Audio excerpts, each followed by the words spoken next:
Une célébration, celle de la journée mondiale des zones humides. C'était aujourd'hui une cérémonie supervisée par la ministre de l'Environnement et du Développement durable. C'était au Tagan.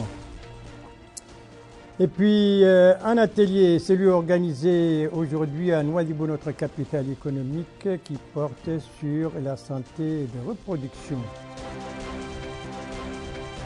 Un colloque, cette fois à Ayoun, un colloque organisé par l'Université islamique d'Ayoun sur l'extrémisme violent. Voilà pour les principaux titres de votre journal de ce samedi 20 février 2021. Et c'est parti, madame, mademoiselle, monsieur, bonsoir et bienvenue à votre 22h donc de ce samedi, je le disais tout à l'heure, 20 février 2021, 22h que nous commençons à l'intérieur du pays avec la tournée qu'effectue actuellement la ministre de l'Environnement et du Développement durable, la ministre qui se trouve ce soir au Tagan, le Tagan où elle a supervisé les cérémonies commémoratives de la Journée mondiale des zones humides et elle a aussi lancé des programmes relevant de son département. C'est un reportage de notre correspondant permanent, Mohamed Lemine Ouel-Khatri. Un reportage revue en français par Mohamed Lemine Bekkar. C'est ici à partir d'un Beika relevant de la commune de Tamourtenaj dans le Tagan que la ministre de l'Environnement et du Développement durable, Maram Bekkay, a donné le coup d'envoi du programme recouvrement des zones humides, une cérémonie qui entre dans le cadre de la journée mondiale des zones humides célébrée sous le thème les zones humides et l'eau.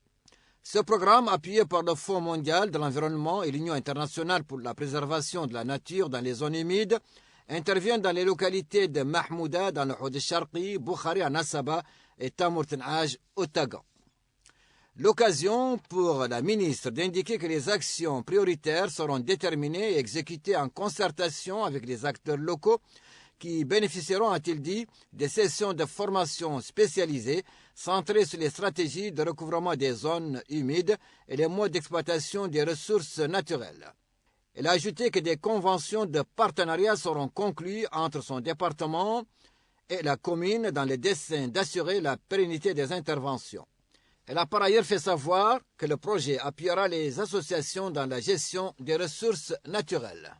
Le Wali de Tagan a quant à lui souligné l'importance des projets réalisés dans le domaine de la préservation de l'environnement. Il a exhorté les bénéficiaires à tirer les meilleurs profits de ce projet et à veiller à sa pérennité.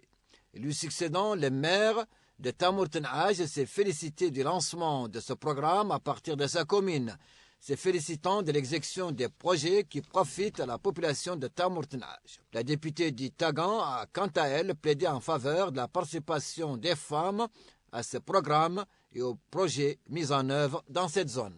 Enfin, le directeur de l'agence de la muraille verte s'est appesanti sur les fonctions et avantages des zones humides, mais aussi leurs effets néfastes en cas de dégradation sur le système environnemental, la sécurité alimentaire et le revenu des populations. Il a enfin passé en revue les domaines d'intervention du programme dans les zones cibles et les impacts positifs qui en sont attendus sur les populations locales.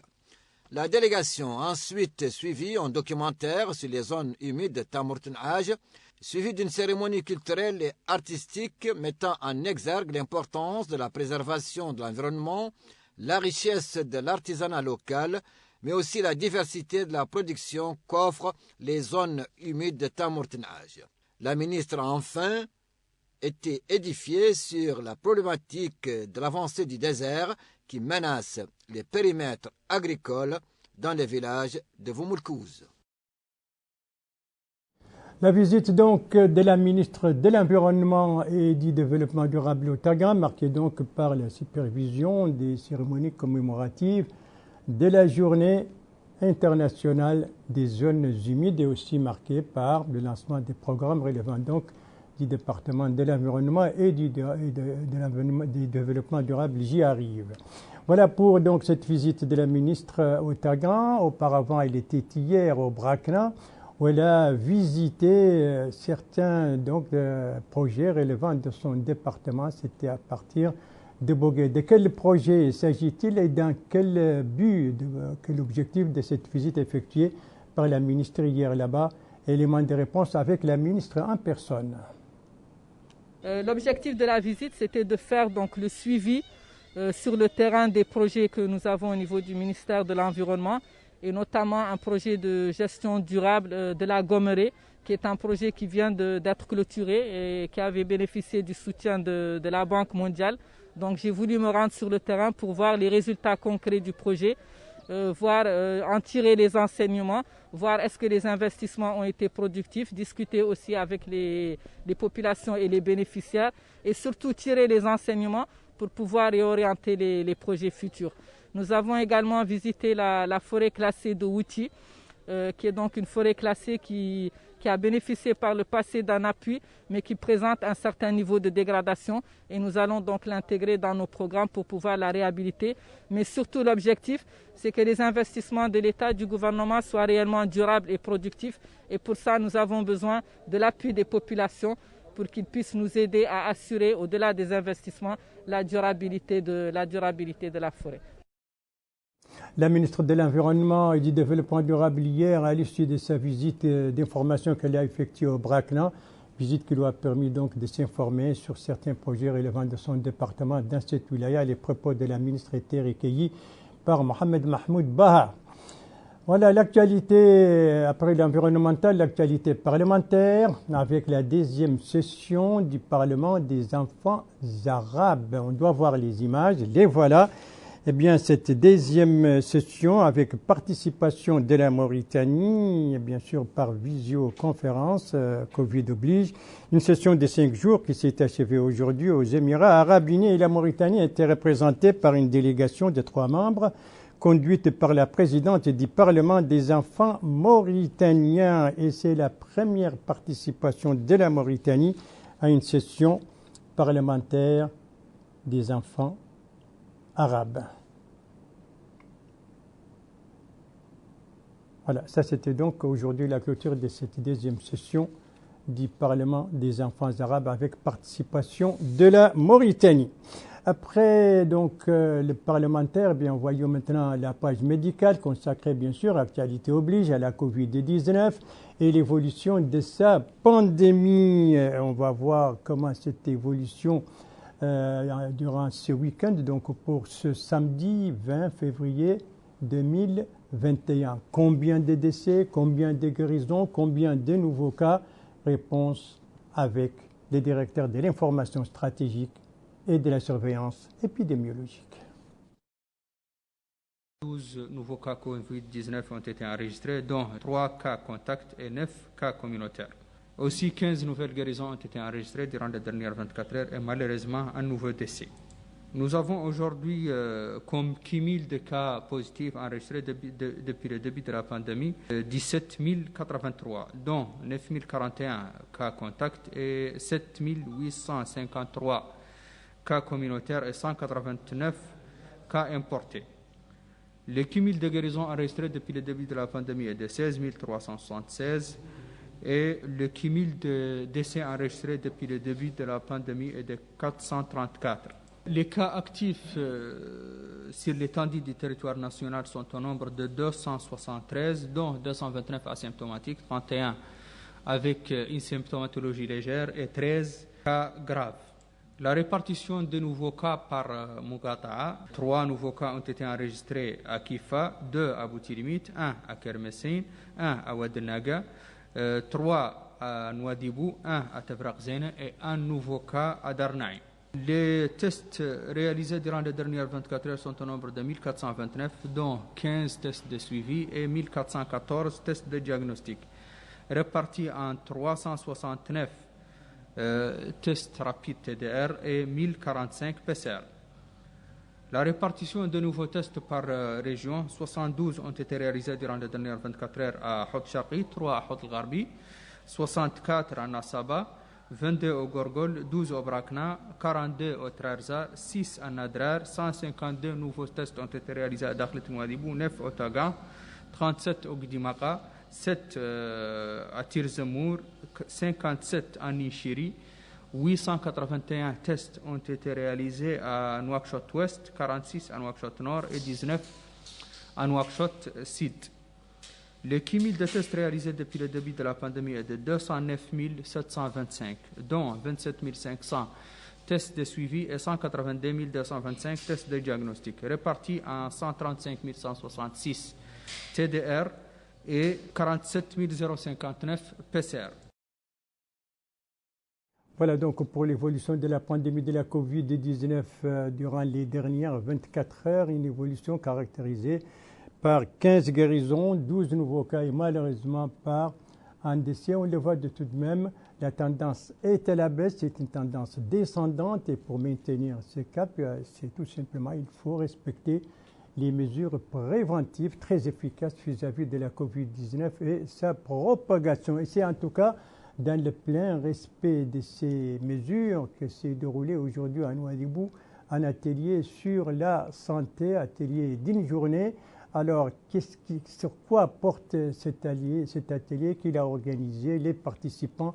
Élément de réponse avec ce reportage de notre correspondant permanent, Elvara Cheibani, compte rendu revu en français par El Haj Abdallah Din. Les défis régionaux en matière de la santé reproductive des mères, des nouveau-nés, de l'enfant, de l'adolescent et la nutrition, tel est le thème de cet atelier tenu à Nouadhibou. Cet atelier de concertation réunissant la commune de Nouadhibou et les associations de la société civile a pour but d'examiner les meilleurs moyens pour promouvoir les systèmes de la santé reproductive de l'enfance et de la nutrition scolaire. Lors de cette rencontre, le maire de la commune de Nouadhibou, M. Qasim El-Bellali, a indiqué que la concertation et la coopération entre les acteurs régionaux constituent la voie la plus efficace pour trouver des solutions appropriées aux problèmes posés dans le domaine de la santé reproductive. Le maire a affirmé la disponibilité de sa commune d'accompagner les acteurs de la société civile œuvrant dans ce domaine. Il a invité les participants à tirer profit des structures sanitaires spécialisées en termes de mères, d'enfants et d'adolescents. La coordinatrice régionale du collectif de la société civile à Nouadhibou, Mme Lalla Metlabès, a déclaré que cet atelier de réflexion vise à revoir les questions de la santé reproductive au niveau régional et d'expliquer le but des plans sectoriels, de mener des concertations avec les associations de la société civile. À cette rencontre de concertation prennent part plus de 20 associations intervenant dans des thématiques diverses, à savoir la lutte contre les risques d'accouchement, la mortalité infantile, la vulnérabilité des femmes et l'éducation sanitaire. L'atelier en question a connu la présentation d'une étude traitant les principaux défis liés à la santé reproductive et à la nutrition communautaire, une étude qui a couvert toute l'étendue géographique de la commune de Nouadhibou. Et c'était un atelier d'une journée organisée aujourd'hui à Nouadhibou et porté entre autres sur la santé de reproduction. D'un atelier à un autre, plutôt un colloque, mais cette fois c'est à Ayoun, il s'agit d'un colloque scientifique organisé par l'Université islamique d'Ayoun. C'était hier. Alors les thèmes de cet atelier et ses organisateurs, les débats, un reportage de notre correspondante Mama Ahmed Mouloud et un reportage revu en français par Garmi Teguedi. Ce colloque, dont le thème « L'islam face à l'extrémisme radical » a pour objectif de promouvoir la recherche scientifique dans le cadre de l'extrémisme radical et élaborer des études qui traitent ce sujet. Cette rencontre s'inscrit dans le cadre d'une série de séminaires qu'organise l'Université des sciences islamiques d'Ayoun afin de lutter contre l'extrémisme radical et aguerrir les générations. Dans un mot pour l'occasion, le conseiller du Wali Jihad al-Qarbi, M. Mohamed Ahmed El-Mouna, a indiqué que l'État accorde beaucoup d'importance à ce thème et a pour mission de répandre l'islam avec ses vraies valeurs et le faire connaître dans son vrai contexte en montrant sa bonne image. Le Centre universitaire pour les études contre l'extrémisme radical de l'Université des sciences islamiques d'Ayoun vise à éradiquer cette idéologie et en se basant sur des dialogues scientifiques. Le président de l'Université des sciences islamiques d'Ayoun, M. Mohamed Oumrabat El-Jiyid, a quant à lui souligné que l'islam radical va à l'encontre des valeurs islamiques et des sociétés musulmanes. La violence est un acte systématisé par certaines idéologies qui visent à diffamer l'islam. Les intervenants ont chacun à leur tour contribué par des idées, des réponses visant à trouver des solutions pour ce thème, afin d'éradiquer l'idéologie de l'extrémisme et montrer la bonne et vraie image de l'islam. Voilà pour ce colloque scientifique organisé par l'Université islamique d'Ayoun sur donc l'extrémisme violent. Merci de suivre les JTF d'El Mauritania. La suite du journal avec cette grosse déception, vous l'avez compris. On va parler de la CAN U20, 22e édition qui se déroule en Mauritanie. Grosse déception ce soir pour donc le jeu des Mourabitoun. Alors sur cette déception et sur d'autres problèmes relatifs à cette CAN, les matchs, les classements, tout cela avec Bokar Bailaba, mais après ça.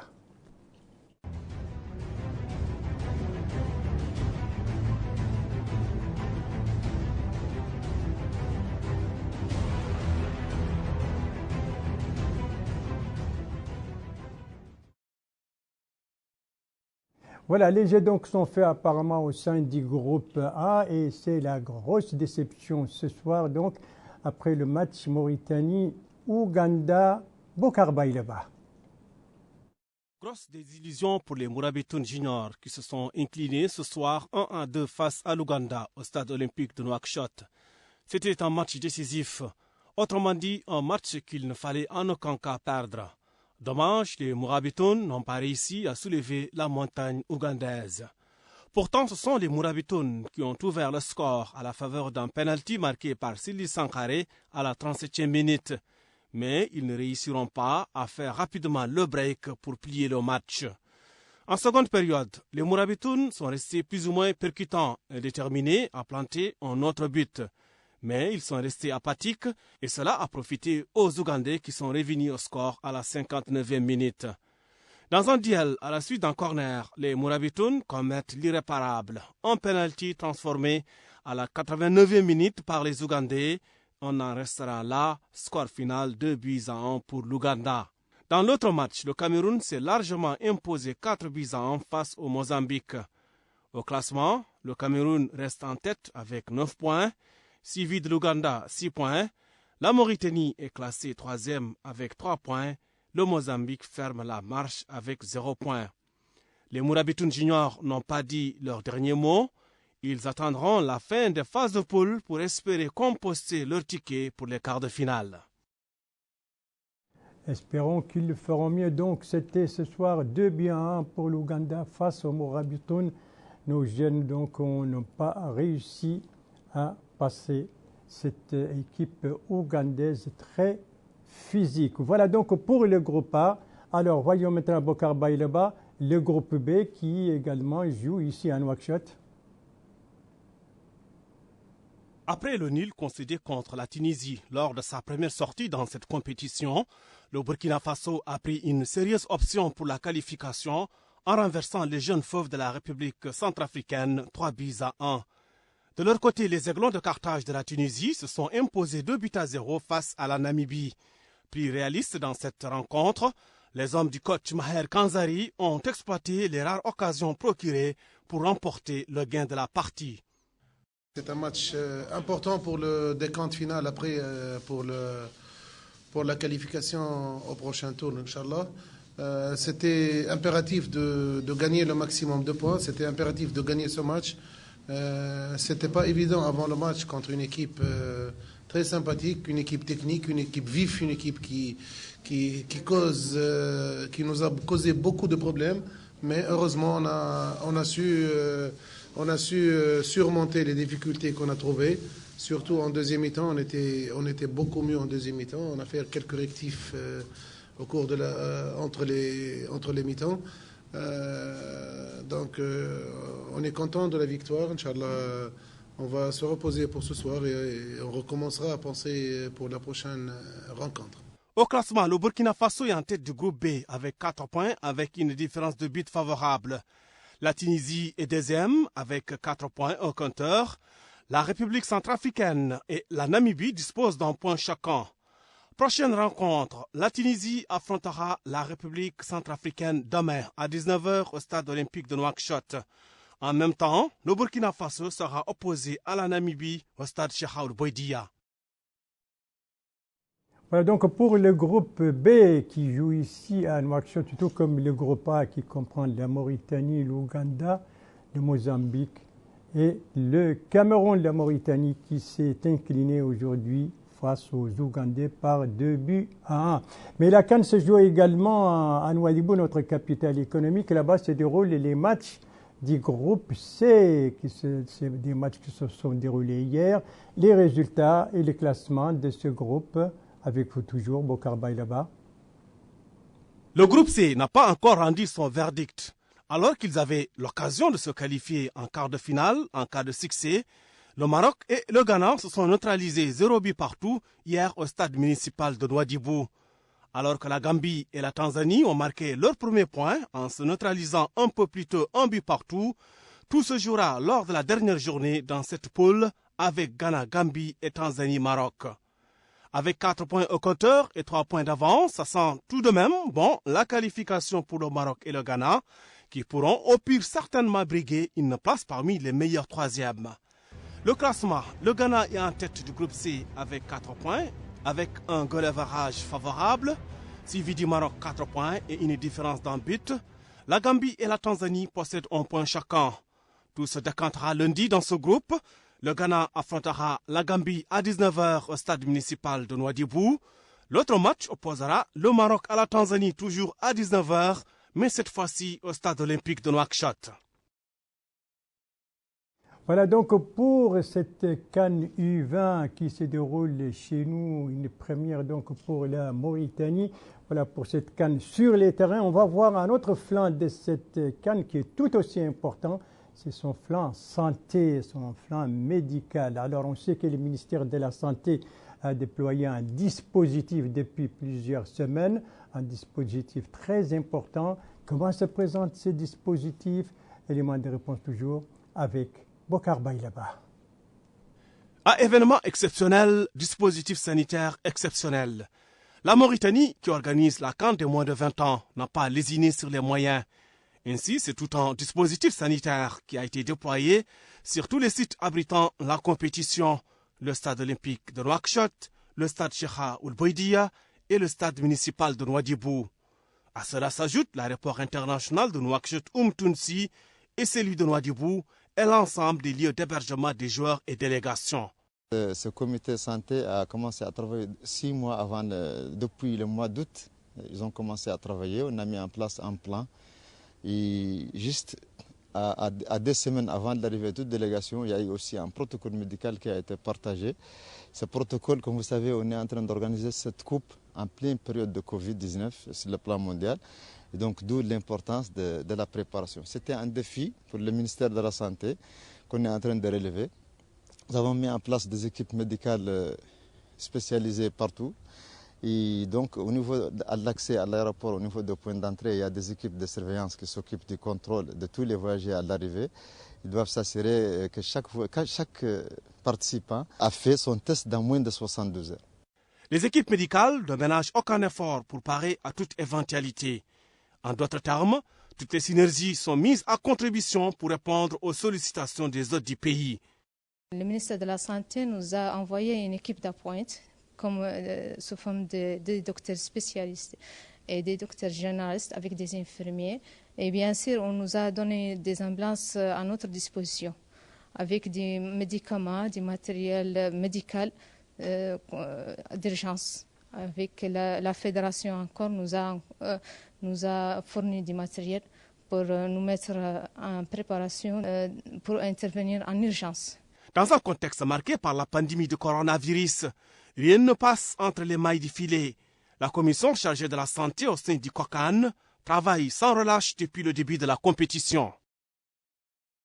Voilà donc pour ce côté santé, les dispositifs médicaux mis en place par le ministère de la Santé, vous l'avez entendu, depuis 6 mois, ceci pour accompagner cette CAN U20, une CAN entrée aujourd'hui dans sa 6e journée consécutive, une journée malheureusement de déception pour les Morabitoun, même comme nous l'a dit tout à l'heure, Bokar Baylaba, les Morabitoun n'ont pas encore dit leur dernier mot, il faut espérer.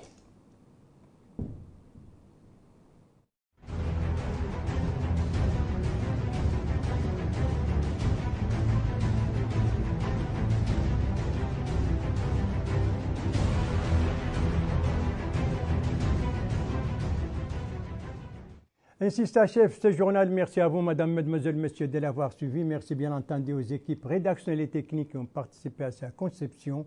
Je vous en rappelle les principales informations.